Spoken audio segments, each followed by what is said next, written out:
Buenas, buenas, ¿cómo están, sensitivos?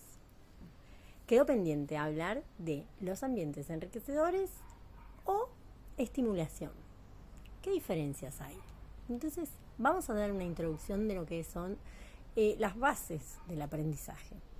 Las bases del aprendizaje podríamos verlas como las patas de una mesa, en donde una de ellas va a ser primeramente el lenguaje, después puede ser el cálculo junto con la lectura y la escritura. Y otra son las habilidades que son complementarias, entre ellas las sociales. Pero ¿cómo se llega a adquirir estas habilidades? Se llega a través de dos maneras, múltiples maneras, pero nos vamos a enfocar en estas dos. Que unas son las formas estas formas para adquirir van a ser peldaños. Y estos peldaños de neurodesarrollo deberían ser muy sólidos. ¿Para qué? Para que después podamos pasar a lo más complejo, de lo simple a lo complejo. Entonces, en estas dos formas que yo quiero identificar, vamos a tener primeramente los entornos o los ambientes que son enriquecedores. ¿Qué quiere decir esto? Que vamos a tener ambientes de ciertas características que podemos presentar o pueden estar al servicio de.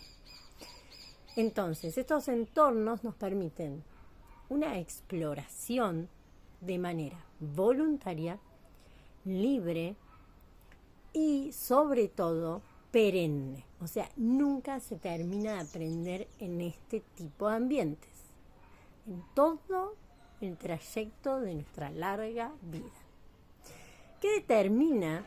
Estos ambientes determinan los predictores, que serían estos peldaños, estos escalones, estas, steps, que son bien sólidos para que después este neurodesarrollo quede predispuesto a engranar con lo más complejo. Y determina también estos peldaños sólidos para muchos hitos en el aprendizaje, que son a lo largo de toda nuestra vida, ¿no? Entonces, a su vez, ponen en marcha la motricidad, lo social, lo emocional y me faltaba, y la interacción. Esto es muy importante, porque en este tipo de ambientes interactúan muchos sentidos en simultáneo, explotan, pero no son sobreestimulados. Esto es fundamental, porque el sentido es, uno ve como va brillando una rama en el cerebro, pero no sobrepasa, o sea, se autorregula uno con el otro. Entonces, ¿qué hacen? Cooperan entre sí. Obviamente esto hace una fuente enriquecedora y donde está involucrado todo el cuerpo, todos los sentidos, no solamente el tacto, puede estar involucrado el sentido vestibular. Por ejemplo, ya lo habíamos hablado en muchos videos anteriores, el tema de amacarse. El sentido propioceptivo, que no es un sentido que nosotros tengamos como, cotidiano, conocido, pero que está funcionando todo el tiempo a medida que uno va, desde caminando, corriendo, etcétera, etcétera. Entonces, ¿esto a qué nos va a llevar? A que tenemos otra posible forma de incorporar estos peldaños, y sería la estimulación. Ya la estimulación va a decir o viene a darnos una forma que es dirigida, ya no es voluntaria, ya no es espontánea, sino que uno, o un profesional, o un padre, o alguien, se ha informado de manera coherente e idónea con respecto a la actividad que va a presentar, porque esta actividad va dirigida a un enfoque puntual. ¿Qué quiere enseñar o qué se quiere aprender o qué habilidad se quiere explorar o explotar? Entonces es muy diferente ir a llevar a tu hijo a estimular que en un ambiente enriquecedor. Ahora, ¿está mal? No, no está mal. El punto es que tenemos que aprender cuáles son las etapas del neurodesarrollo que serían convenientes para tal o cual estimulación.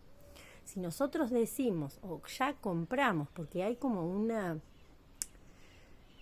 algo que se presume socialmente, que si uno aprende antes a leer y escribir, por ejemplo, en sala de 4 o 5, eso va a garantizar el aprendizaje fidedigno más adelante.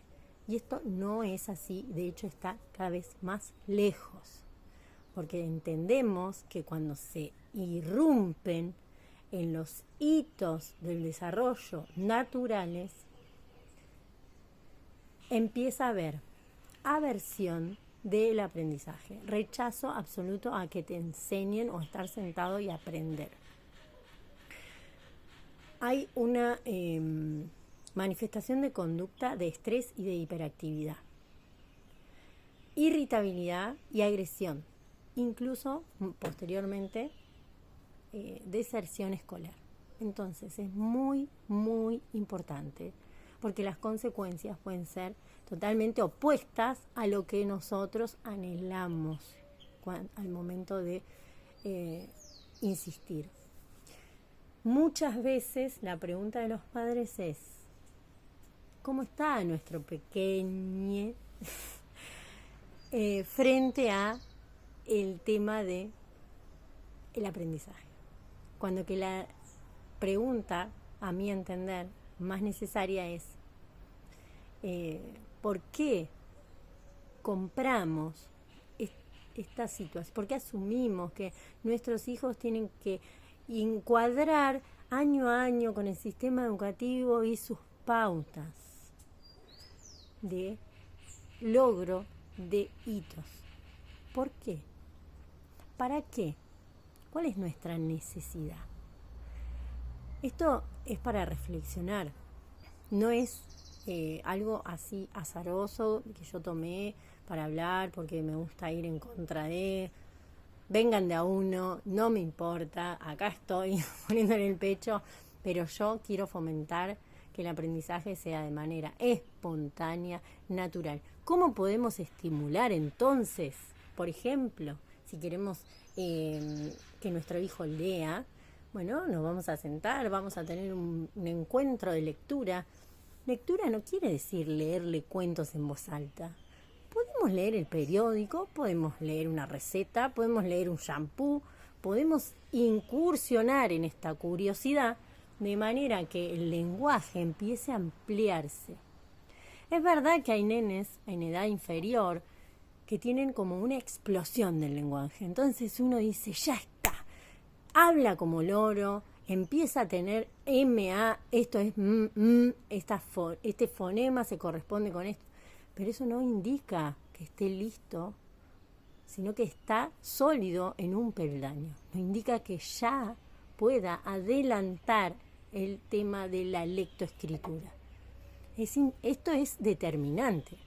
Muchas veces los niños manifiestan conducta. Ahora bien, nos ha pasado con uno de nuestros hijos, incluso, o sea, el varón particularmente, que nosotros no le incentivábamos, o sea, estimulamos el tema del lenguaje, también como hablando, haciendo algo, comentándole lo que estoy haciendo, enriqueciendo, ay, esto es agua, a ver qué pasa con el agua, moja, a mí me moja, mojará otras cosas, ¿qué pasa con esto?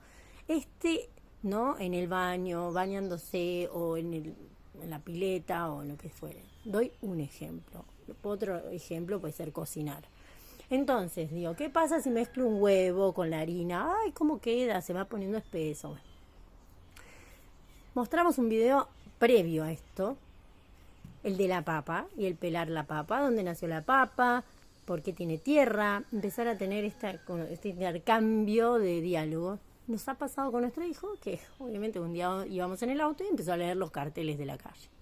Y como en algunas formas no tenía otras cosas para leer, leía los matafuegos cuando íbamos a algún lugar y bueno, y era muy gracioso, pero esa explosión no está mal que la tenga, ni tampoco está mal, o no sería conveniente decir, no vas a leer más, o sea, porque no vamos a llevar a nuestro hijo con un tapaojos, ¿no? Para que esto no interfiera a futuro. Pero sí entender cuáles son los momentos de nuestro niño en su proceso de madurez. Entonces, ¿cómo detectar esto? ¿Cómo detectar aquellas señales? Esto, que nos dejan bien en claro, las señales son claras y se encuentra es bien tangible cuando un niño está maduro en su expresión léxica. De repente se le suelta la lengua y empieza como a hablar de todo, empieza a encontrar frases, digamos, tiene cada salida. Eso es una explosión léxica. Pero, vuelvo a repetir, eso está listo para una gran estimulación del lenguaje, incluso los que son bilingües, pero no quiere decir que estén listos para lo grafo o la lectura. Entonces, anticipar esto, vuelvo a repetir, puede generar mucha aversión, mucho estrés y muchos problemas de conducta, que son las que llegan al consultorio y dicen, ¿por qué mi hijo no se puede quedar sentado? ¿Por qué en el colegio no le da bola a nadie? ¿Por qué? Por esto. Bien, volvamos hacia atrás, pensemos cuán forzado fue el ir al colegio, cuán forzado o engañoso fue empezar el colegio. Y ojo, hay un vivo que dimos que se llama Vuelta al Cole. Vayan muy para atrás en el Instagram, que están todos los detalles. Lo vamos a volver a hacer. Pero nada, tengamos muy presente cuál fue el camino que transitamos y cómo queremos avanzar. Muchas gracias por estar ahí. Gracias de verdad por prestarme su tiempo. Y los leo por privado o por mensajito. Besitos.